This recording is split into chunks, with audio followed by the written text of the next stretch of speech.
Alright, little short update.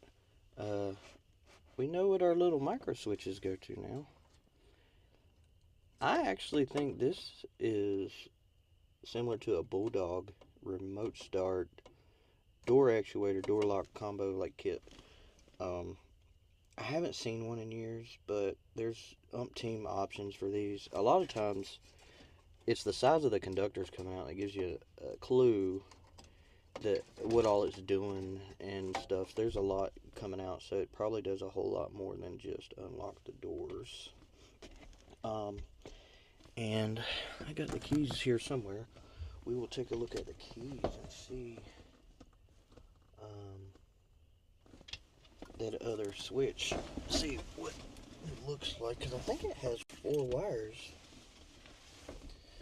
If I can find it, because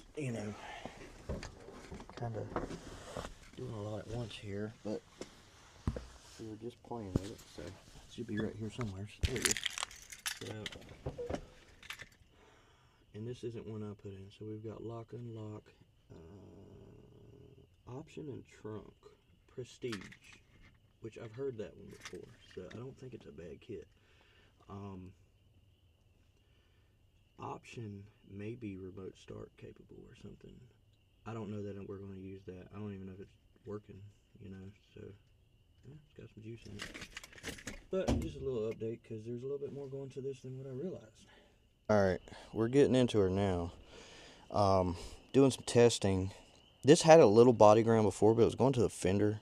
It's hopefully inadequate, especially if you're going to run an amp.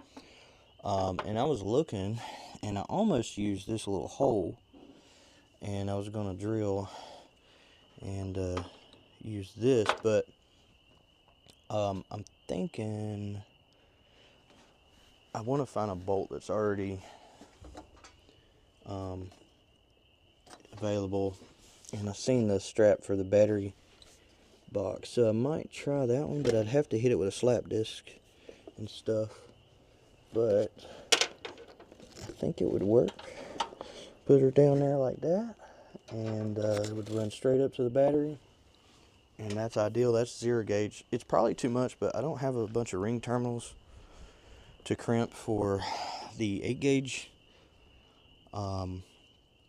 so I'm just going to go with that. It would be safer anyway, in case we ever upgrade to audio in the future. We don't have to run a ground strap. We don't have to run a dedicated ground. We can just use a ground strap.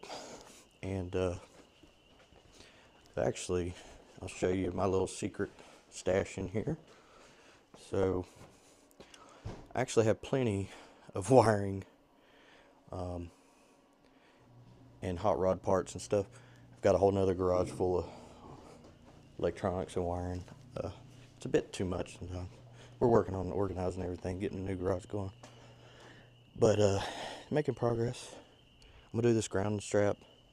I figured out, for whatever reason, I don't know if I did this on accident, but this is a positive, I believe, and it goes to this alarm system in here.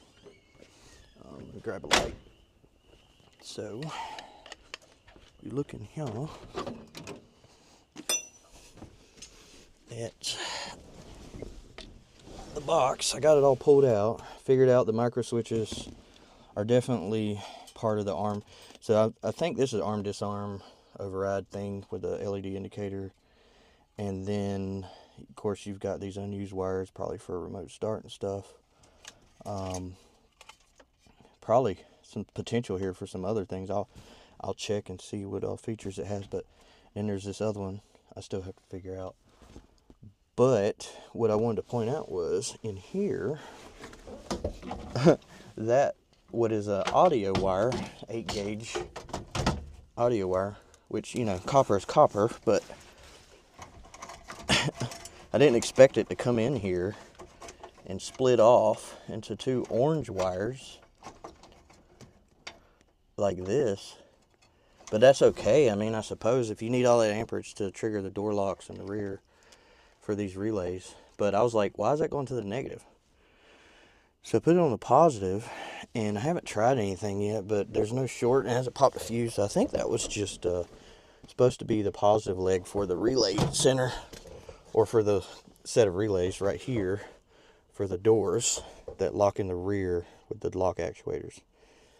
I don't even think they have actuators in the front because, well, I know they don't. There's no wires there. But see, the back has been shaved. No door handles. So they're using this for actuation of the doors, which is neat, but I doubt it works because once the hinges get worn and the doors sag, it just puts too much tension on those on the lock for those little actuators to work sometimes. So your car has to be done right if you're going to run those, otherwise you're just going to have problems.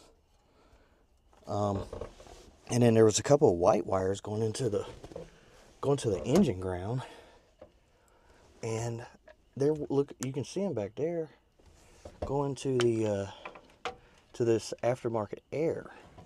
So my thought is, well, that must be their way of grounding to trigger the clutch on the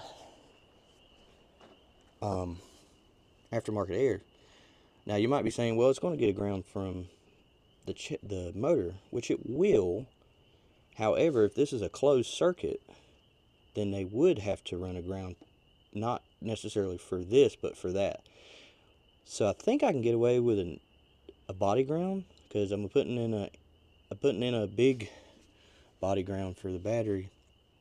So I should be able to just put those under the dash. I don't see why this would have any problem working if I relocate those grounds. But yep, just a short update. So check this out. Looking in the trunk, and I think he had way too much fun in here. But check this out, dude. I bet that's an Orion amp back there, and it's painted purple. I think we're gonna have to paint that blue, but that is great that there's an amp. And these audio bonds are not dry rotted. It actually looks decent. So, great news. I'm gonna pull all this stuff out, clean this out real good, and I might do something different with that, because it would be nice to display that amp rather than having it stuck back there. I think it would look nice up top right here, so we might do something with that. I'm assuming maybe he wanted to polish this and drill and put some bolts in it and put it up top. Maybe he was looking for like a metal. I mean, he's a carpenter, right? So maybe this was quick and easy here. And this ain't bad. I mean, when you're using this kind of material, it weighs less than if you like welded together a square frame. And you can actually cover this in carpet or aluminum, whatever you want to do. So it's not all bad. Another thing, which is great, and sorry about the audio, it's windy tonight. Brand new blades. Great, cool.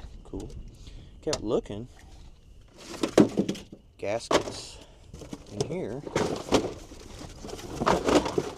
Got everything we need, dude. Got new thermostats. I don't know why there's two, but oil pan gaskets, valve cover gaskets. He must have picked this up because the power steering was leaking. And what else? There's something. Let's see here. Oh yeah, pretty big deal. Turn signals for the front, the chrome bumper. Now we have some hidden ones. I'm hoping somewhere in here is the other one, but I'm having a feeling that's been misplaced. Or that could have been why I never put them in. Maybe when I got this car there was only one, and I didn't want to half-ass it. So right here I had some temporary turn signals in here wired up. I don't think I ever intended those to be permanent, but if they still work, I'm probably going to have to maybe secure them a little better. And make do until he gets some aftermarket ones for here. And I believe the harness for those are still in there too. So if I fix his body ground and everything, when he does put those in, he'll be able to just wire them right up. And I've got LEDs that can go in those to replace the bulbs themselves.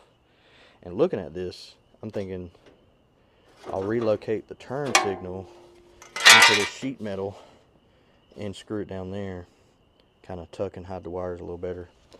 I can tell it's a little hodgepodge, but hell, I didn't even use the right wiring. But this Cat 5 wiring is actually fine because it's pure copper, and those little LEDs don't draw anything. So I'm probably just going to leave that since he's going with blue anyway. Worst case scenario, somebody sees a blue wire, it's not a big deal. Same thing with all this. I have a ton of blue wiring because that was the theme I was going for a build, and didn't use it. So we'll be able to do a really good engine round. And I was tracing out these wires here. This one is an actual audio wire, and it is going to the back to the amp, which is good. And for 210s, that's probably fine. So I'm probably going to take that off. It looks like crap anyway. And then even though I cleaned up this wire because it's pure copper, sorry, oxygen free copper, I'll probably just take all that out and leave it out because I think a couple 10s in this car are good enough for now. And if he ever wants to change that, he can run his own wire. So just another update, guys. Thanks for tuning in. Alright, back at it. This took way longer than what it should have. This is why mechanics charge by the hour. But I killed two birds with one stone. It was able to shore up this, even though it seems like the factory design had the battery leaning that way a little bit, for best I could figure out based off of how it's mounted. But I was able to shore that up a little bit and get a really solid engine ground at the same body ground at the same time. So, yep, just small update. All right, so got the ground strap all connected now and looking good. Wanted to make a little quick video because I wanted to explain something. So I have these nickel battery terminals. They're really good. They never corrode. I've been using them for years. I love them. But I wanted to point out something. Sometimes you have to loosen a battery terminal in order to tighten it. What I mean is the battery terminal itself, it kind of runs up at an angle, almost just like this flathead does, like this. It tapers into a smaller diameter, so it's easier to slip on the terminals, right? Most people don't have good terminals, so it's even more important they design it that way. But anyway, there's like a lot of space in between right here, and so I can't tighten this all the way. So what I have to do is spread it apart. So now you can see the bigger gap, and then it should slide a little further down the post. I can already see more of the post protruding, but I need to spread this more. Come on. There we go.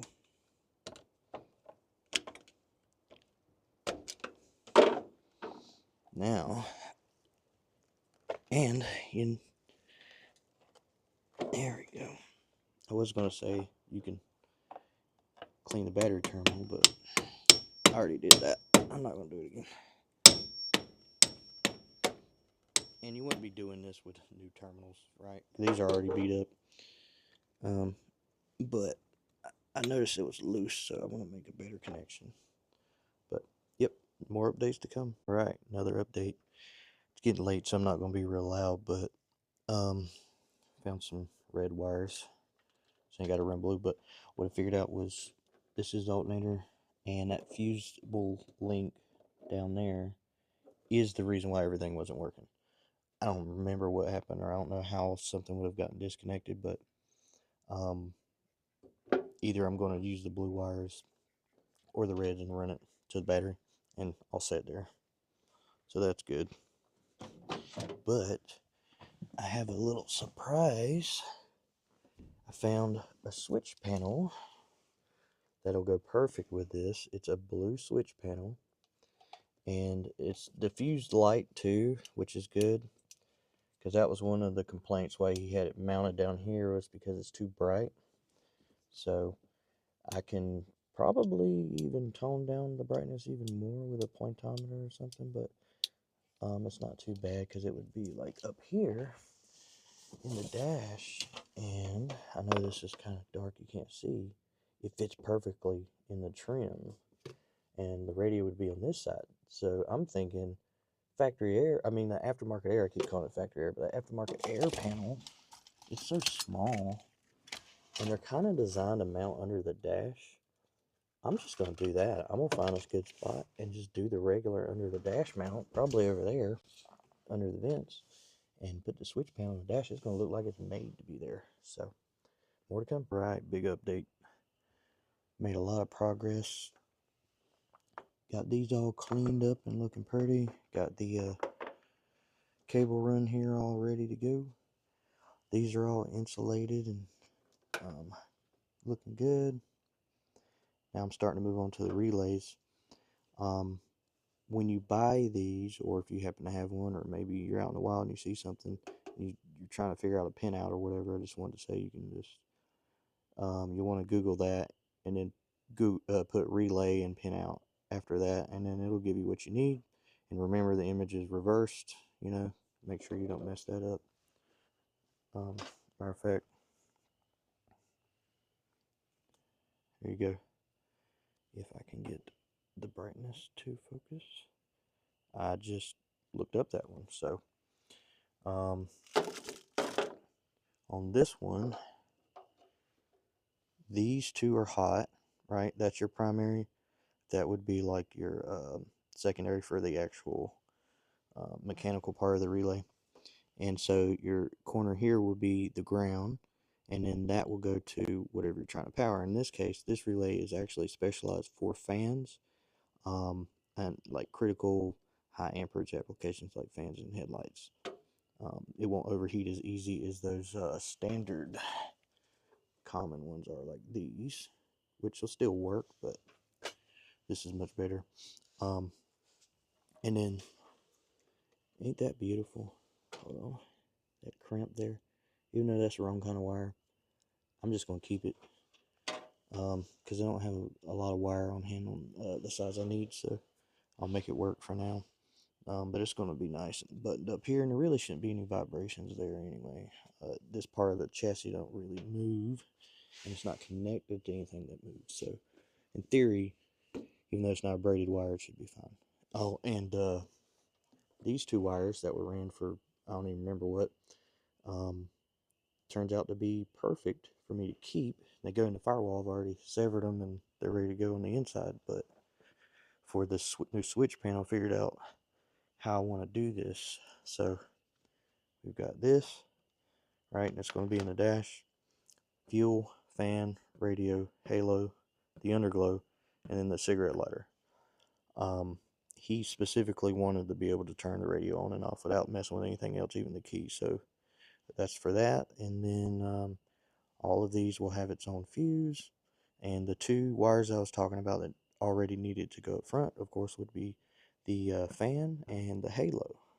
So the halo headlights we're putting in, and then the fan that's up there. So I'll be able to use one red wire for that, one for that. The rest of these are further back, so it would be okay for those to be powered from there. But it is midnight, and I don't feel like stopping, so I really want to get this buttoned up, all this up here. I feel real good about that, and then I can move on to the inside, which, by the way, I have already cleaned up quite a bit. It would help if I grabbed a light, I imagine.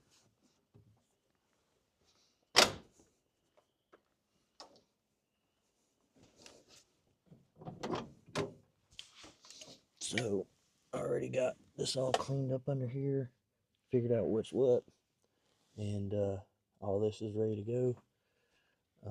Haven't gotten to play around with the alarm system thing yet, but I'm not too worried about that right now.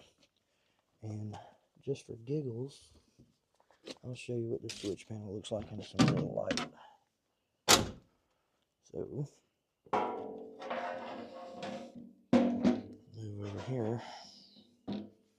This switch panel, this is the left side of the dash, that's the right, that's the radio. It's going to fit like perfect right here. It's going to work out real good, I think. I may even be able to do a reverse mount, but that'll look good right there in the dash. At least I think it will. And that's where we're at. Alright, well, it's 12:30. I'm over here working on getting the positive in for the fuses on this side here. And I wanted to show this because there's a lot of different ways to do this. You can separate these and you can do individual wires. You can keep them together and act like a bus bar. And it'll work just fine. But what I would do is solder that because it's never going to have a good connection, especially since I'm using a larger wire. I could use several smaller ones. I'm going to do this, and then I'll daisy chain this to the next set of 2. Because this is just how the kit comes. And then I whipped out my little microscope here so I could show you the see if I can't get this lined up good here. So there is the wire and what it looks like now. I've kind of pre-crimped it. It's about all you can do. So I'm going to solder it now.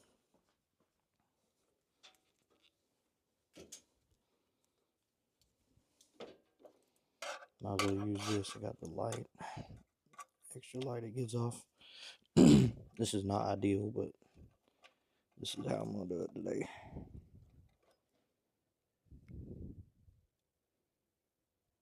Might even burn this stupid plastic thing this thing is mounted on.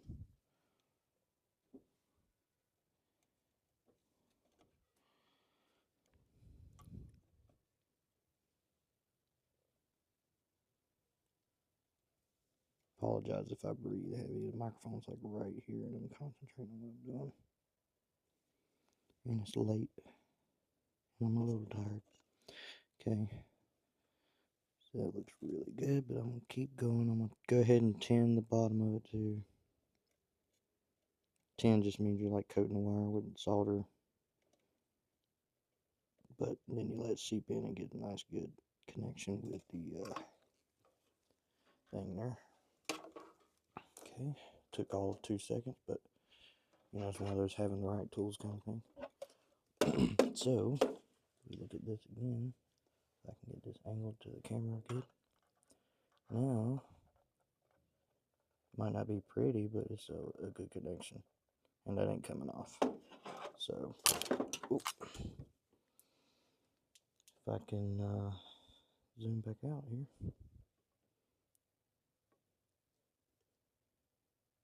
Alrighty. It's 1 a.m. and I wanted to show you what cold solder looks like. See how it has like a dull look to it, and that one has a shiny look to it.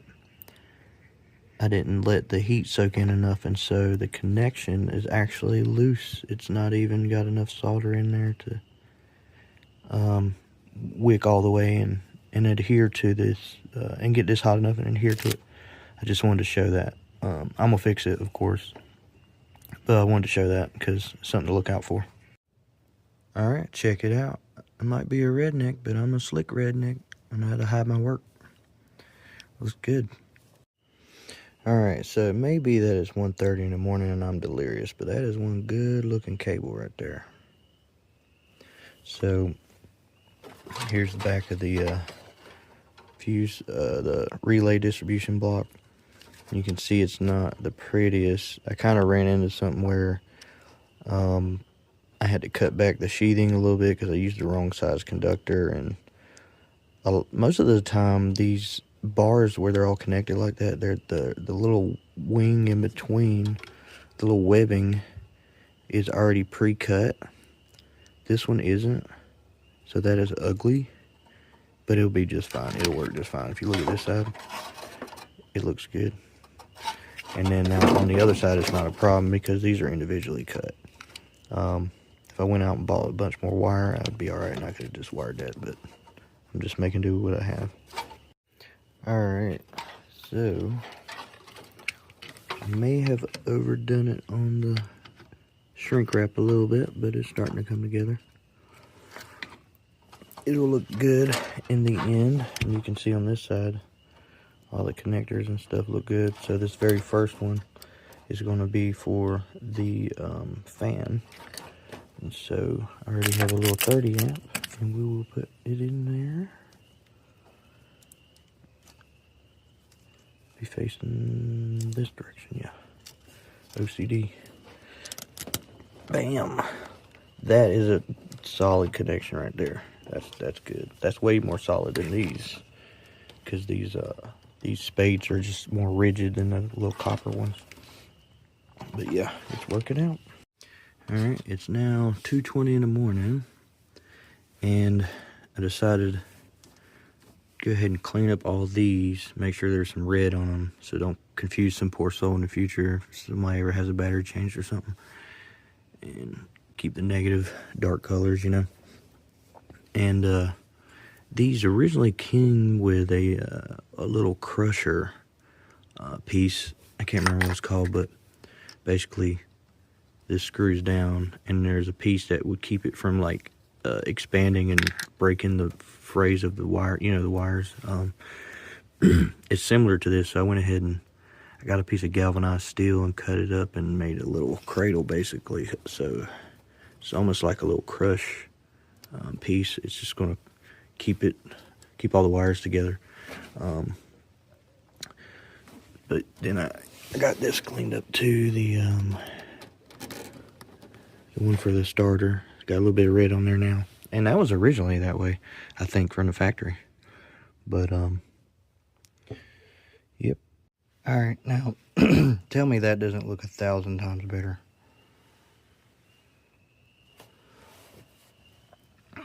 This looks like a little cobweb, but it has its purpose. And this is actually pretty close to factory.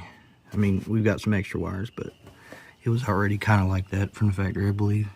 Cleaned these up real nice.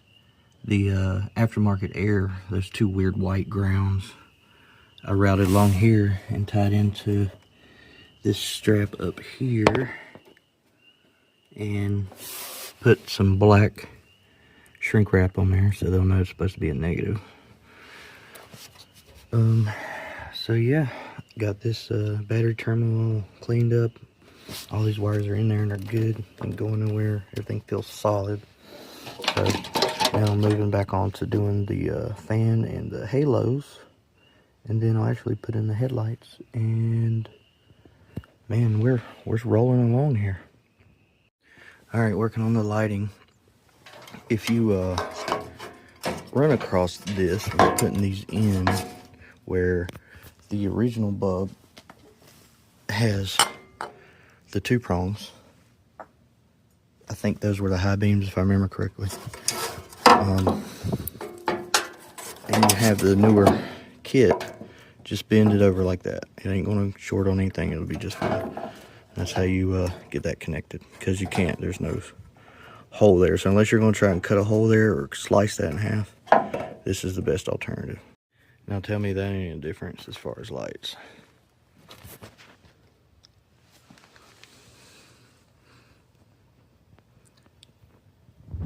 They're freaking pretty compared to your standard, you know, like OEM. I'm gonna go hit the, I think the brights are on. Let me toggle them and see what happens here. Okay. So now it's the dims. And booyah. Man, that looks good.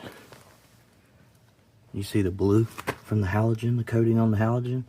That's going to show in the daytime, which is, now this car's going to be black and blue themed.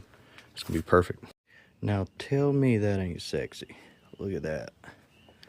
Dude, this camera can't even pick up how good that looks. It looks amazing.